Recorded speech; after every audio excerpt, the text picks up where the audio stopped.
Olá,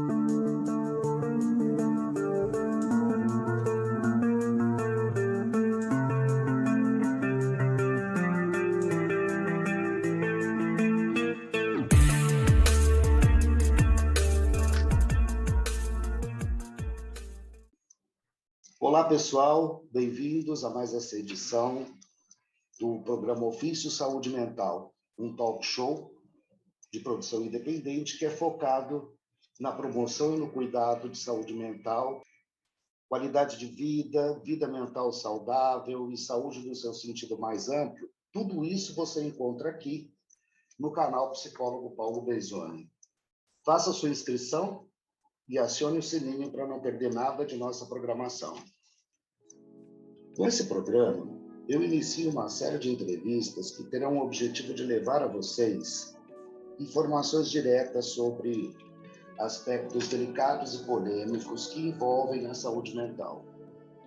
Vamos conversar sobre a temática do Setembro Amarelo, o mês de atenção e prevenção ao suicídio. Sim, o suicídio, que é um tema delicado, controverso, impactante. Não é tarefa fácil abordar esse tema, nem mesmo aos experientes profissionais de psiquiatria e psicologia, mas é preciso. Assim, para abordar esse assunto, eu convidei um amigo e parceiro de trabalho há mais de 15 anos, o médico psiquiatra Dr. Marcelo Teixeira, com quem trabalhei e trabalho em inúmeros casos de uma frutífera parceria psicoterapia-psiquiatria. O Dr. Marcelo é médico pela Faculdade de Medicina de Ribeirão Preto, da Universidade de São Paulo, psiquiatra da infância e adolescência pelo Hospital das Clínicas de Ribeirão Preto, da Universidade de São Paulo. Ele tem especialização em transtornos de aprendizagem pela Universidade de São Paulo, em psicologia analítica junguiana pela Unicamp e formação em análise bioenergética pelo International Institute of Bioenergetics Analysis, e em grupo operativo pelo Instituto Pichon Rivière. Atualmente, ele está atuando no CAPS 2, na cidade de Matão, São Paulo, há mais de 20 anos. E atua também em seu consultório particular, nas cidades de Matão e Ribeirão Preto, as duas do interior de São Paulo. Dr. Marcelo, obrigado por aceitar meu convite e seja muito bem-vindo ao Ofício Saúde Mental. Muito obrigado, Paulo. Eu também agradeço o seu convite, porque eu acho que é sempre muito oportuno toda a possibilidade da gente poder compartilhar, estender, né, os conhecimentos. Eu acho que essa é uma função social de grande importância. Sem dúvida, e levar bastante informação à população, né? Exatamente. Bom, eu vou lhe chamar de Marcelo, tirar o doutor, tudo bem? Ótimo. Marcelo, Setembro Amarelo, né? Suicídio é um assunto difícil. Quando eu pensei na pauta desse programa, eu fiquei pensando com quem conversar sobre esse assunto e me ocorreu você até por coisas que tivemos aí no decorrer das nossas carreiras, dos períodos que elas se entrelaçaram. Um assunto difícil, porém necessário de ser abordado, né? Nós podemos considerar que há um tabu sobre esse tema?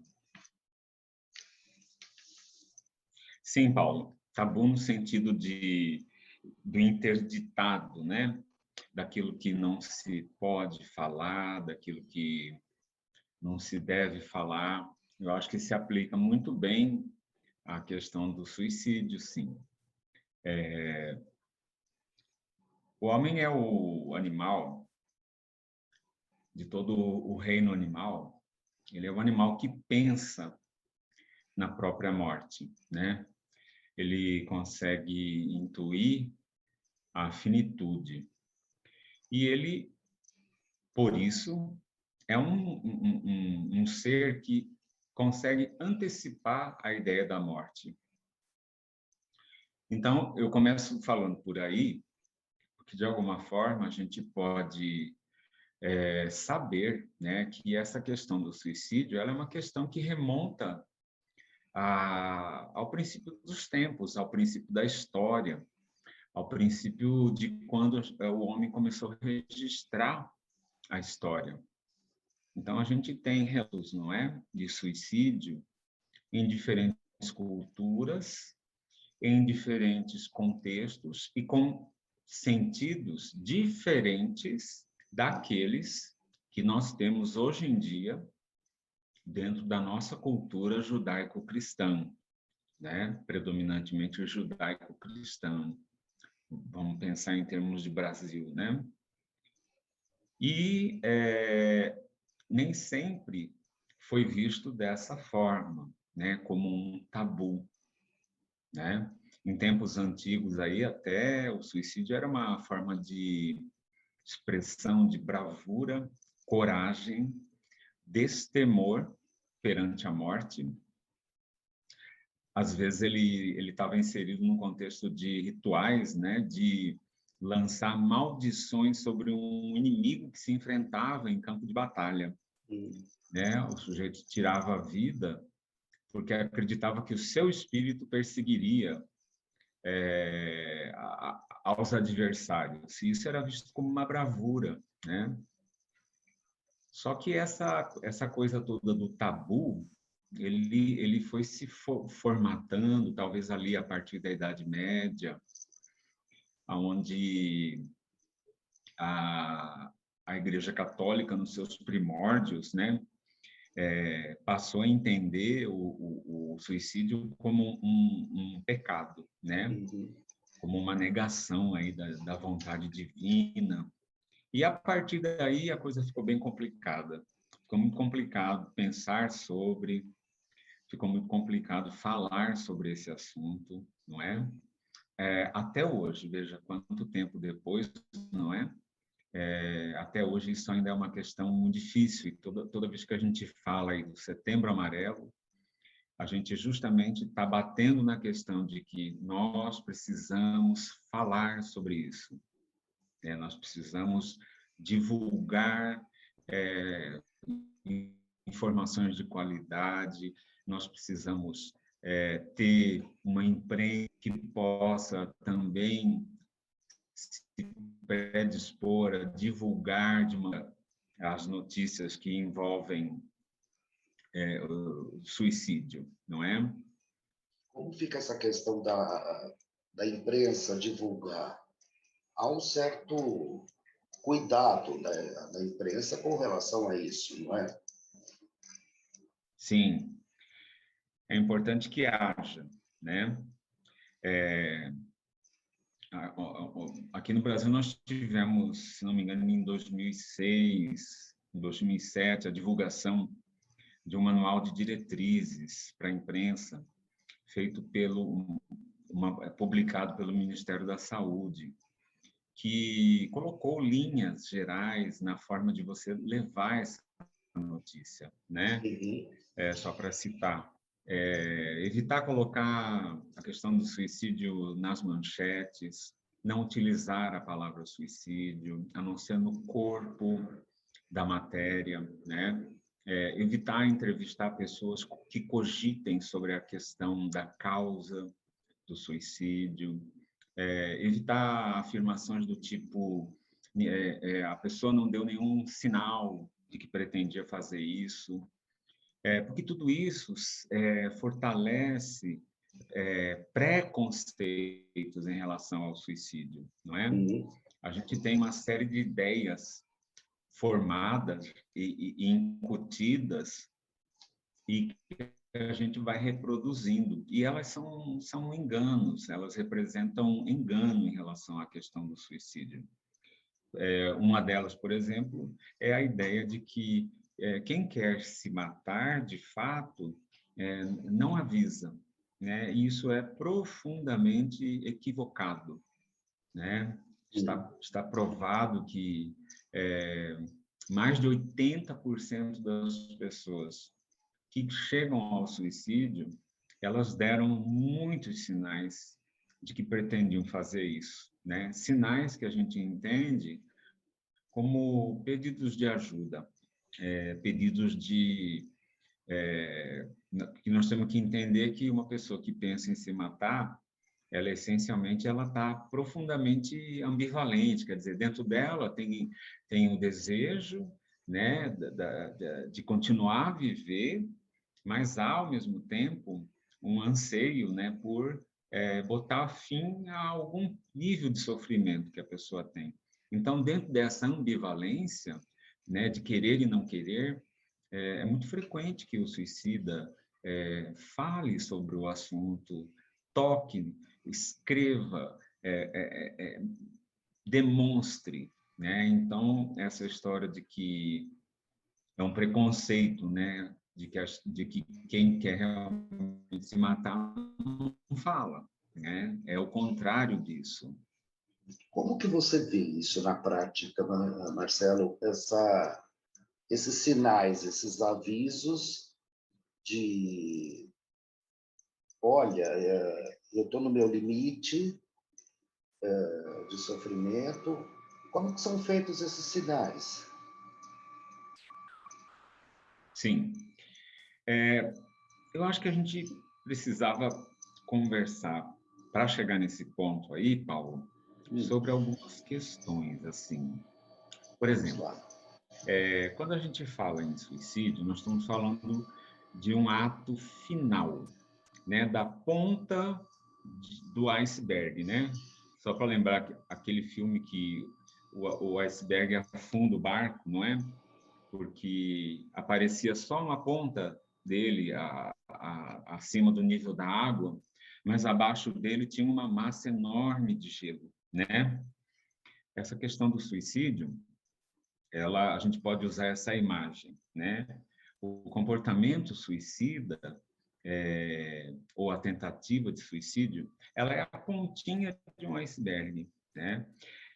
Pesquisas já demonstraram que mais ou menos 17% das pessoas, da população em geral, em algum momento da sua vida, elas pensam na morte e elas consideram a possibilidade de se matar, tá?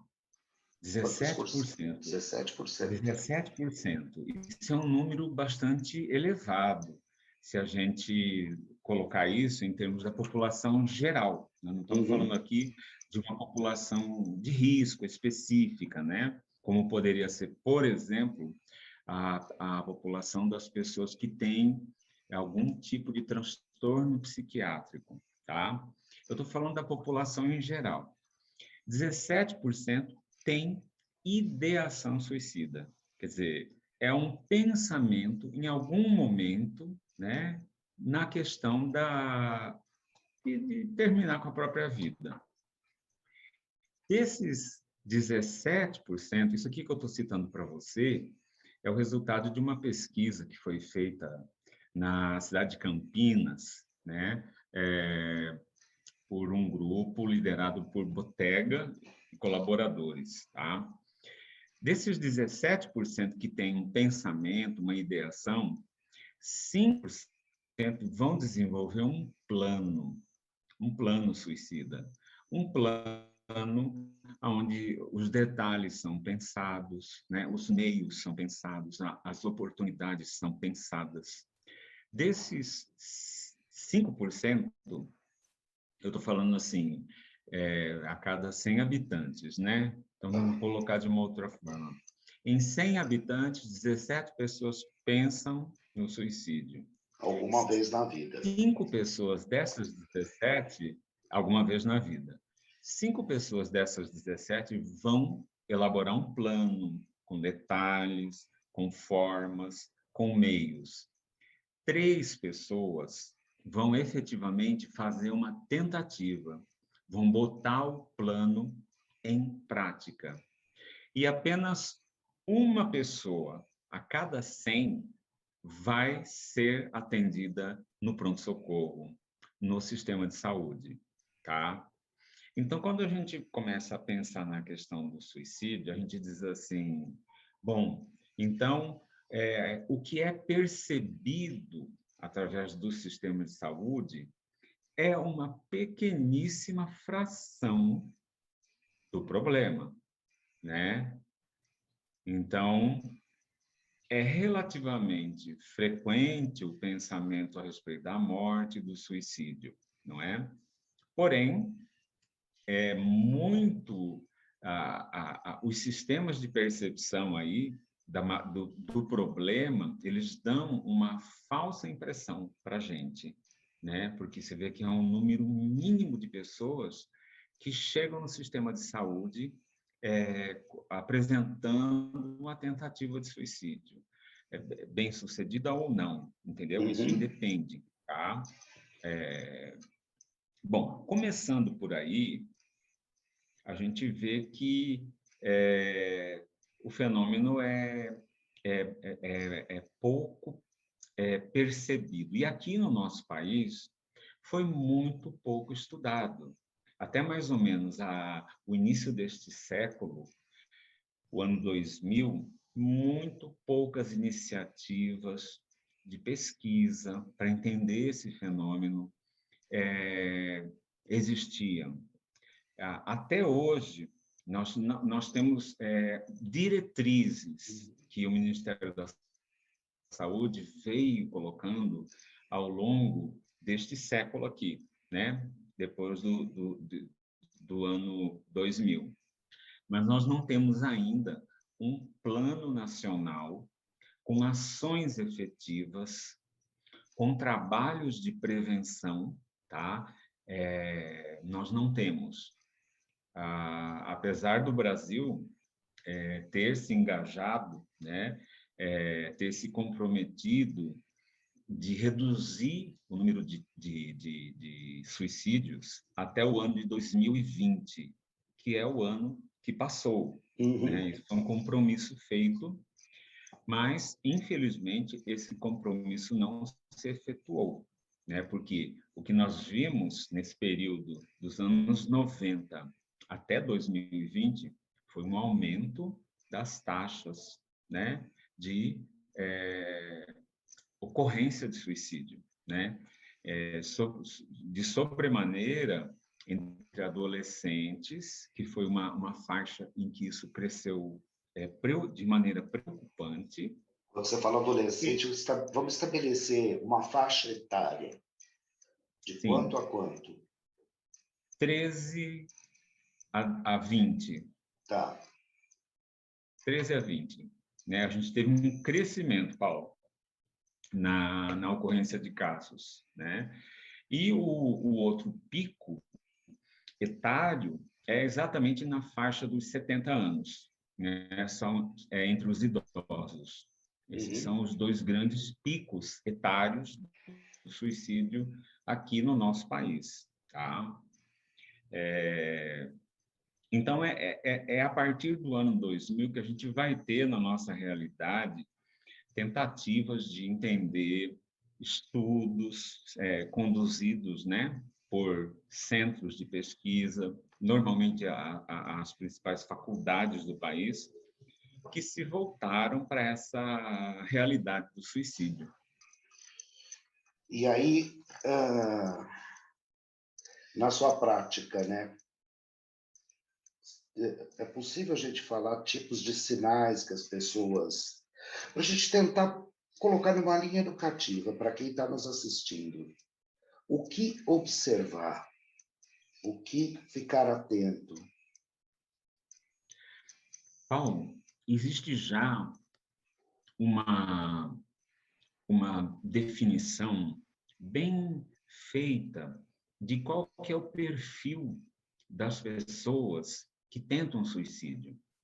Isso já foi definido, nós já conhecemos, através das pesquisas epidemiológicas, que tipo de pessoa é predisposta a desenvolver um comportamento suicida, Uhum. tá? E isso é baseado nas pesquisas epidemiológicas. Por exemplo, a gente sabe que de 4 para 1, o sujeito é homem.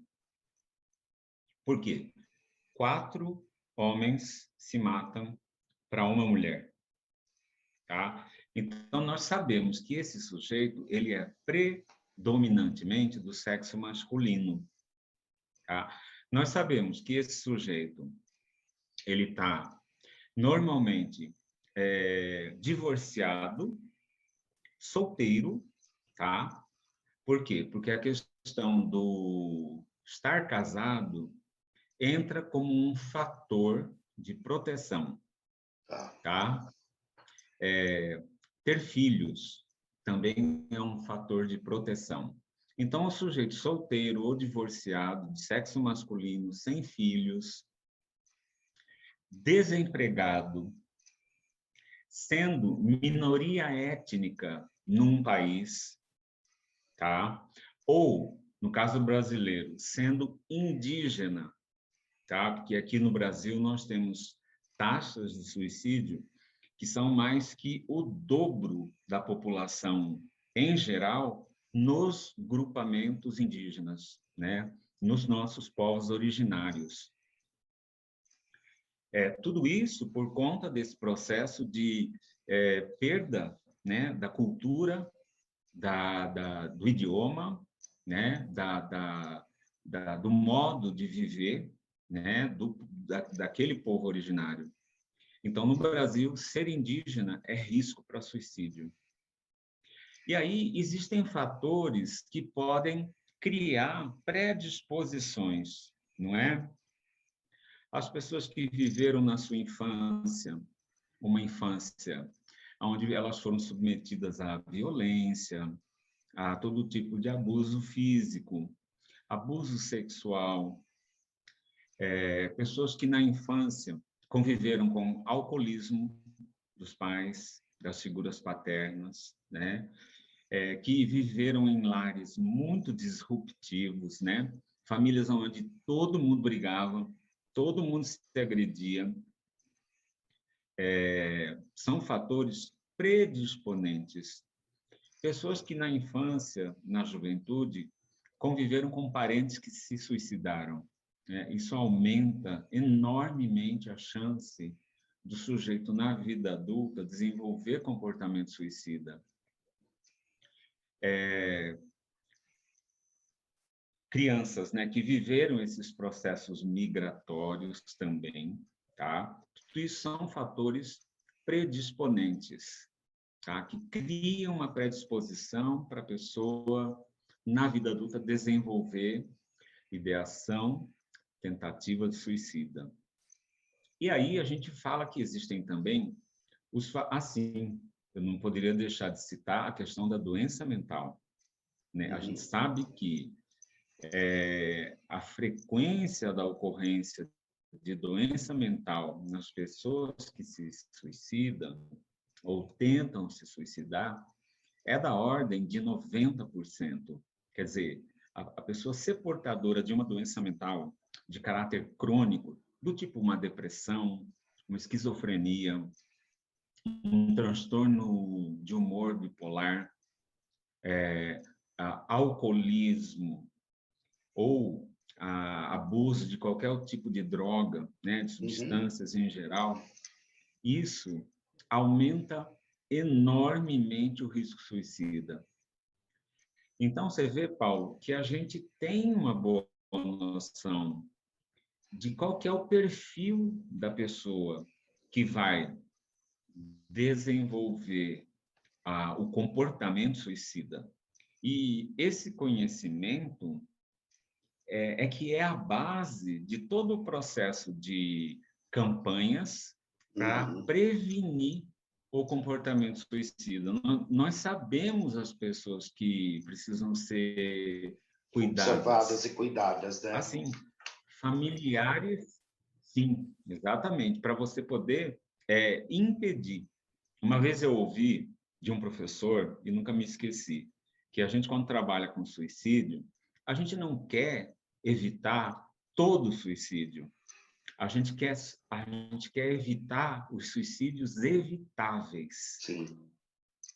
Né? Nem todo suicídio é evitável, tá?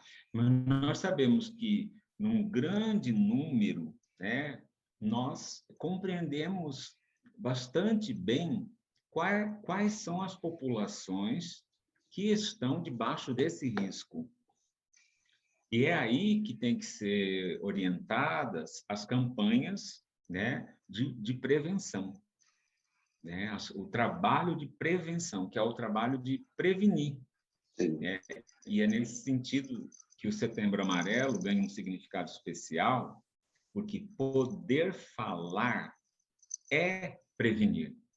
Sem dúvida nenhuma. Marcelo, até puxando, uma coisa que me chama muito a atenção, e aí eu vou puxar um pouquinho o Bauman, né? O Zygmunt Bauman e a modernidade líquida que a gente está vivendo, que a gente vive hoje. Em especial, você falou assim, a taxa de 13, faixa etária de 13 a 20 anos. Eu, às vezes, sinto uma coisa meio amorfa, sem sentido. É bem a questão do líquido que não se ocupa. E aí, quando você me fala que essa é uma faixa onde há uma maior incidência, a gente pode dizer que há uma certa banalização da vida, no sentido de falta de perspectiva, então, não, eu resolvo acabando com isso. O que dá para a gente pensar nisso, Marcelo? Uhum. Eu acho que a gente vive um momento de transição, né, Paulo? Eu acho que nós somos um grupo de seres, né, que nesse momento da história a gente passa por uma transição. E períodos de transição, eles nunca são fáceis, né? Eles nunca são fáceis. Então, eu acho que tem aí uma questão que o Bauman aponta do desconforto, né, psíquico, que tem a ver com esse processo de que tudo aquilo que era sólido, verdadeiro, real, valor, né, passou a se tornar relativo, passou a se tornar como se não mais estruturando, né, a vida e o pensar das pessoas, né? E aí mergulhamos numa espécie de, vamos dizer assim, supervalorização, né, de tudo aquilo que é a experiência do indivíduo, né? O indivíduo isolado, o indivíduo atomizado, né? A família,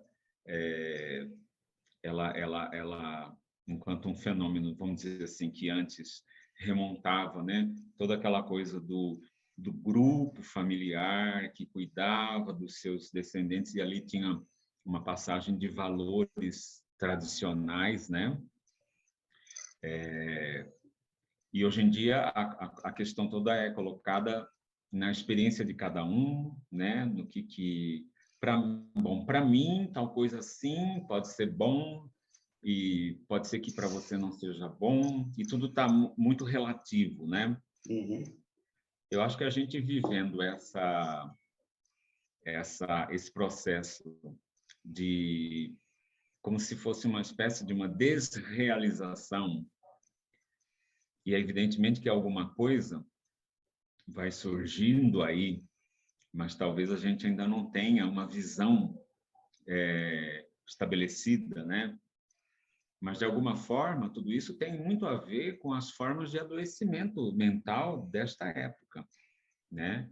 Se a gente tinha lá no começo, no fim do século XIX, o Freud estudando as histéricas, e hoje em dia a gente olha e pergunta assim, cadê os histéricos? As histéricas não existe mais, né? Uhum. Porque a histeria foi um fenômeno de sofrimento psíquico produzido numa época de uma moral extremamente rigorosa, né? A moral vitoriana. Aí a gente olha hoje em dia e fala assim, tá, mas quais são as doenças mentais predominantes hoje em dia? Então, são as chamadas patologias do vazio, né?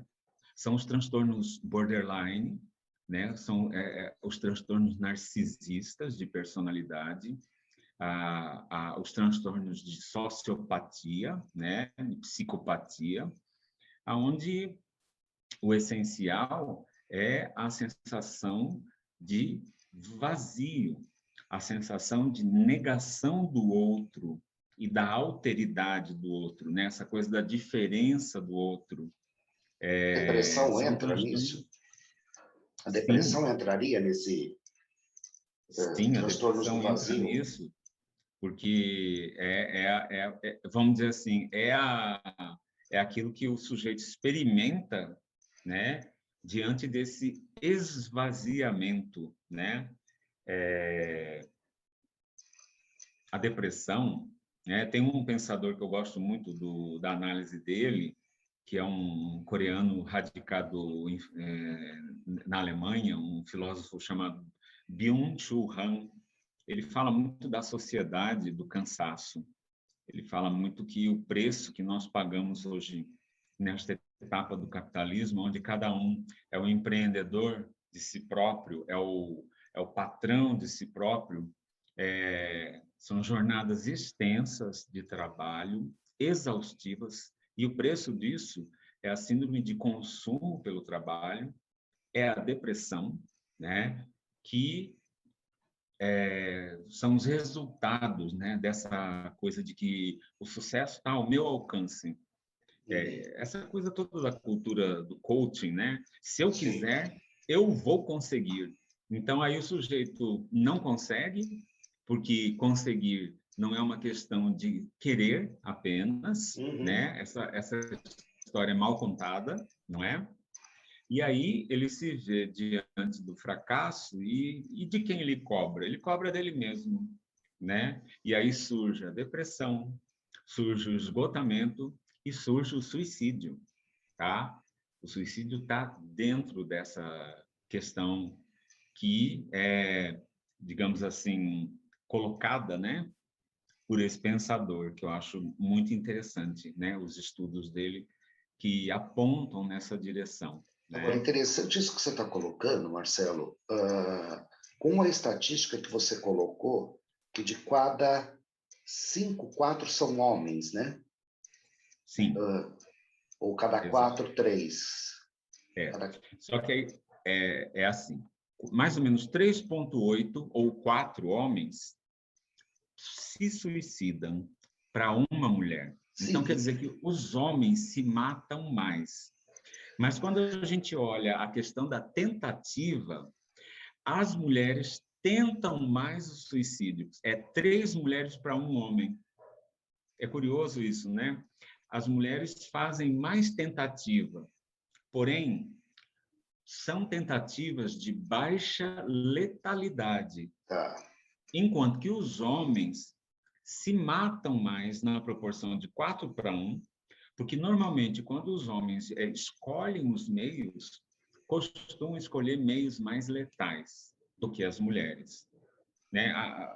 Tentam explicar isso e se coloca a questão da própria agressividade que os Uhum. homens são capazes de ter. E eu acho interessante a ligação que dá para fazer com isso que esse filósofo colocou e essa questão do vazio, porque o homem, né, nós sabemos que a busca por cuidados de saúde, em especial cuidados de saúde mental, é muito maior de mulheres do que de homens. Os homens procuram menos para não admitirem uma fraqueza, em função dessa nossa cultura machista, né? A cultura da virilidade. E, e aí você tem um percentual maior de atos concretizados por homens. Homens que são mais cobrados, que correm atrás dessa questão. Achei fantástico você citar essa coisa do coaching, porque tem assim uma onda do você é capaz, você pode tudo. Pera, eu tenho feito vários programas, vários vídeos. Nós podemos, sim, muita coisa, mas não é tudo. E a gente não pode Sim. Se deprimir ou, de repente, chegar numa situação extrema como essa, porque são inúmeras as variáveis que levam a gente a conseguir uma coisa ou outra, né? Agora, há uma linha de, vou manter essa palavra coach, de que coloca que na verdade é um caça-níquel, né? Uhum. Olha, você pode tudo, vamos que você conseguirá. É bem assim, né, Marcelo? Não costuma ser assim. Não dessa forma cor-de-rosa, né? Não assim Não, também, né? é, eu acho assim isso tudo muito interessante. Assim, como é que a gente pode pensar, Marcelo, a questão da... Você colocou aí vários pontos com relação ao perfil, né? Aos transtornos que podem estar levando e as mensagens. Quem está em volta? Quem está no entorno de uma pessoa que está sofrendo e que dá algumas indicações. O que essa pessoa, esses que estão em volta, podem fazer? Família, parceiros, namorados, Sim, amigos, sim. na prática. Essa é uma pergunta muito boa, Paulo, porque a grande questão é sempre, depois que o suicídio é consumado, as pessoas ficam tomadas, né, de um sentimento de tristeza profunda por não terem percebido, né? Elas não conseguiam perceber. Ou até percebiam, mas não queriam atrapalhar o relacionamento, ficaram com medo de invadir, ficaram com preocupação. Como é que essa pessoa, como é que eu chego nela e falo, fulano, eu estou vendo você aí super deprimido, muito chateado, você tem bebido mais, né? Você tá se drogando. Eu estou preocupado com você, né? Porque os sinais vão por aí, né, Paulo? Os sinais Uhum. vão por aí. Digamos que a pessoa não esteja bebendo, nem se drogando, mas ela acabou de passar por uma experiência muito sofrida, né? Por exemplo, perder uma pessoa da família em meio a um grande sofrimento, ou perder alguém por suicídio na família, isso aí cria um risco muito Sim. grande, né, da pessoa fazer a tentativa. É o Neuri Botega que fala que o suicídio é uma tragédia silenciosa. É trágico e as pessoas ficarem com tantos dedos de poder falar, né? Então, esse é o primeiro ponto. É trabalhar dentro de nós todos essa tendência a não querer falar, a não querer chatear, a não querer... E se a pessoa perde a amizade comigo, né? Se eu vou chegar para ela e tocar no assunto. E isso é uma coisa que até mesmo a gente, quando está no começo do nosso treinamento em saúde mental, Paulo, psicólogos, psiquiatras, terapeutas ocupacionais, quando você começa a ter que lidar com a questão de perguntar para o paciente abertamente, escuta, você de alguma forma pensa na morte, tem pensado nesse assunto ultimamente? É muito difícil. Sim. É uma resistência, né, que o profissional em treinamento tem que fazer. Então, eu estou citando isso para dizer que as pessoas todas têm essa resistência, mas esse é o ponto, né? Então, se a gente está percebendo um amigo, um parente que está enfrentando uma doença, por exemplo, que deixa a pessoa com muita dor física, né? Existe uma associação muito grande de suicídio com doenças crônicas dolorosas. É muito frequente essa associação, né? A questão é a gente poder se colocar de uma maneira empática, né? Poder falar e poder ouvir. Uhum. Porque hoje em dia a maioria das pessoas, quando elas pensam em falar de alguma coisa, elas na verdade têm muito medo de puxar um assunto e ter que escutar o Sim. que talvez elas vão ter que escutar, não é? Então, hoje em dia, a gente tem essa coisa de, escuta, você está bem realmente? Porque eu estou notando que você não está muito bem. A pessoa começa a falar para a gente, e a gente quer imediatamente, Paulo, resolver o problema, não é? Para que a pessoa possa sair daquilo naquele instante. E aí nós já não estamos mais ouvindo, né? A gente está tentando resolver a vida do outro. O outro vai se calar, não é? Ele vai dizer que está tudo bem, ele não vai abrir que ele realmente está pensando, está tendo ideias de morte, está tendo ideias de suicidas, porque ele acha que o outro não vai suportar ouvir aquilo, que aquilo é algo muito pesado, né? Então, para a gente dizer como agir, é muito importante a gente comentar qual que é a dinâmica que pode estar acontecendo nessa hora, né? A gente quer ajudar, mas a gente tem que ir realmente com uma disposição de ouvir tudo. E às vezes não vai ser fácil ouvir, principalmente se é uma pessoa que a gente ama muito, essa pessoa dizendo que está pensando em se matar, né? Olha, eu estou com umas ideias assim, eu comprei uma arma e isso e aquilo, né? Diante da dificuldade, o ideal é procurar ajuda, né? É procurar ajuda profissional. Ajuda profissional para a pessoa, ajuda profissional para você tentar ajudar alguém, né? Receber orientações de um profissional da área da psicologia nesse instante é muito fundamental, é muito importante, justamente porque existem essas dificuldades, né? Mas nada substitui você se colocar do lado da pessoa com o seu coração aberto para ouvi-la, sem tentar resolver a vida dela naquele instante, porque isso vai impedir, vai cortar a conversa, o ouvir, entende? Para a Seria, pessoa que está lá com a sua ideação suicida, muitas vezes é um alívio enorme poder poder falar falar. aquilo, porque ela está segurando aquilo sozinha, e quando ela sente que tem alguém que está ali de verdade, que não vai sair correndo, ou que não vai tentar salvar a vida dela naquele instante, para a pessoa é um alívio tremendo e é uma aliança que se constrói ali naquele instante, entende? Então, É, para a gente poder ajudar, nós temos que refletir o nosso jeito. eu vejo muito assim, às vezes, nisso que você fala de a pessoa conseguir falar e daí querer ajudar de imediato. Então, às vezes, eu vou te levar na igreja, eu vou te levar no centro, nada contra as religiões, mas eu vou te levar no psicólogo. Não, ouve, né?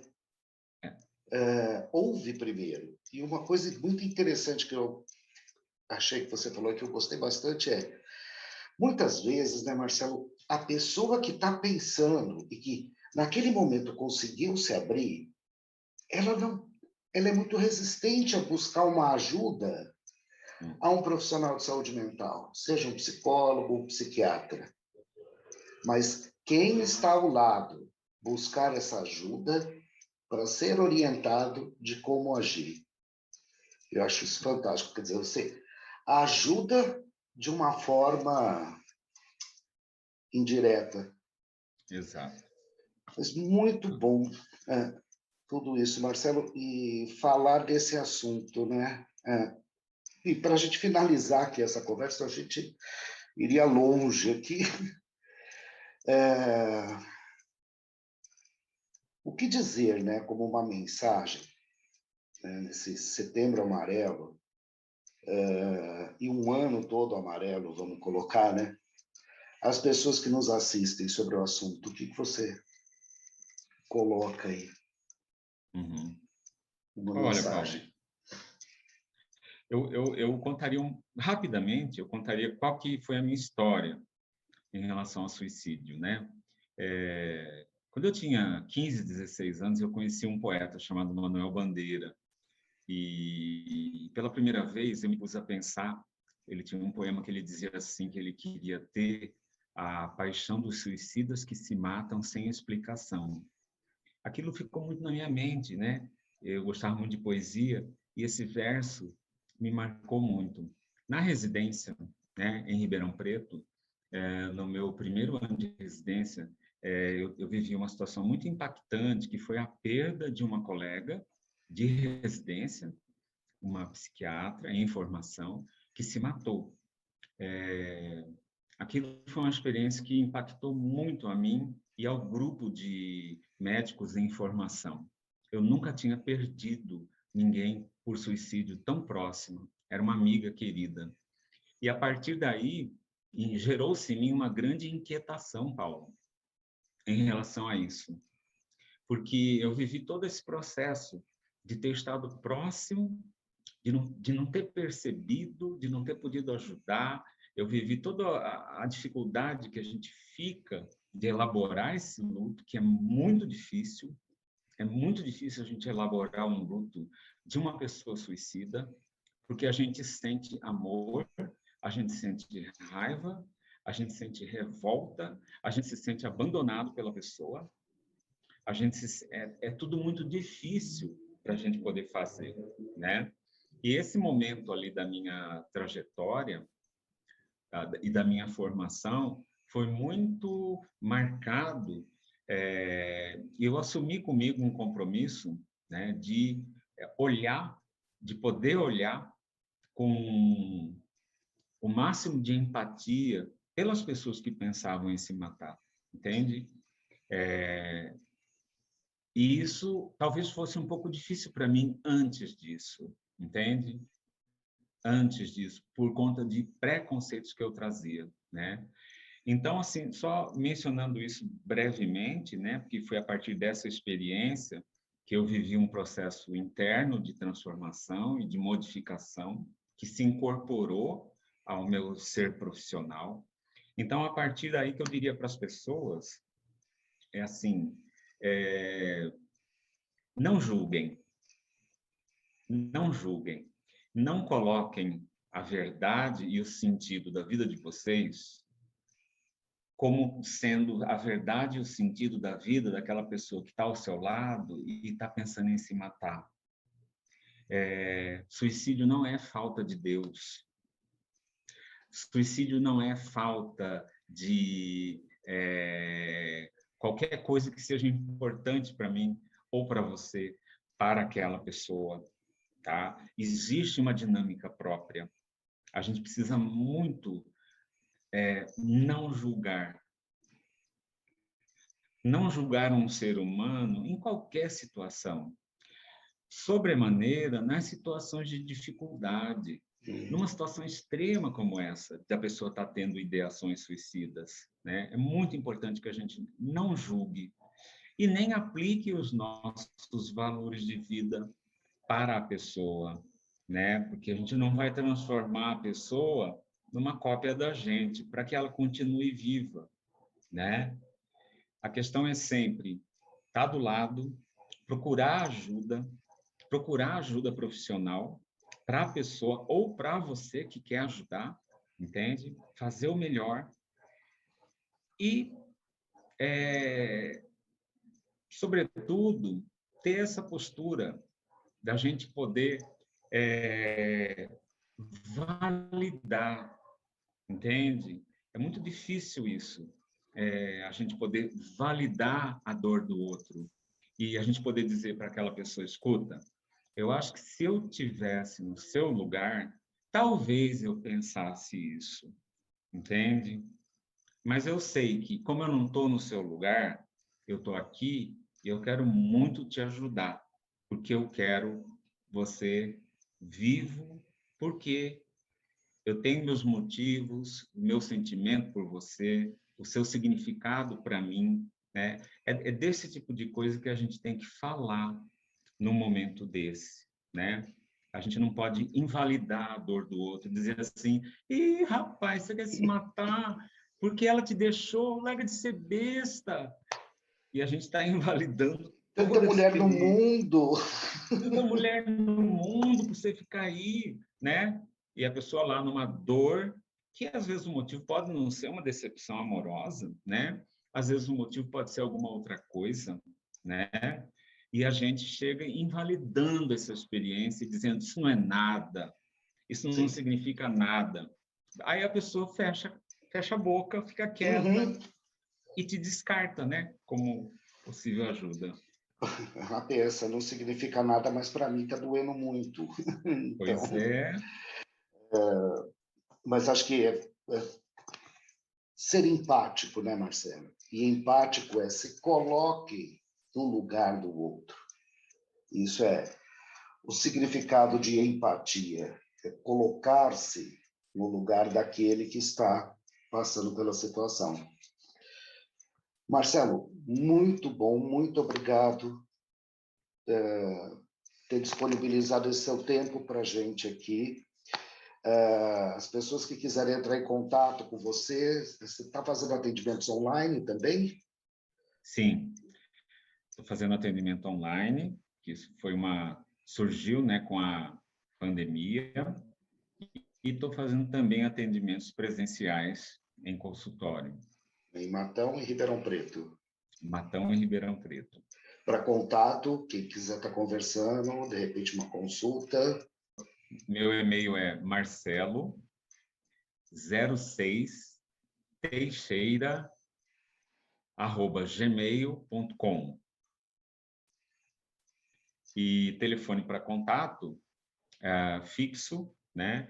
16 3384 2146.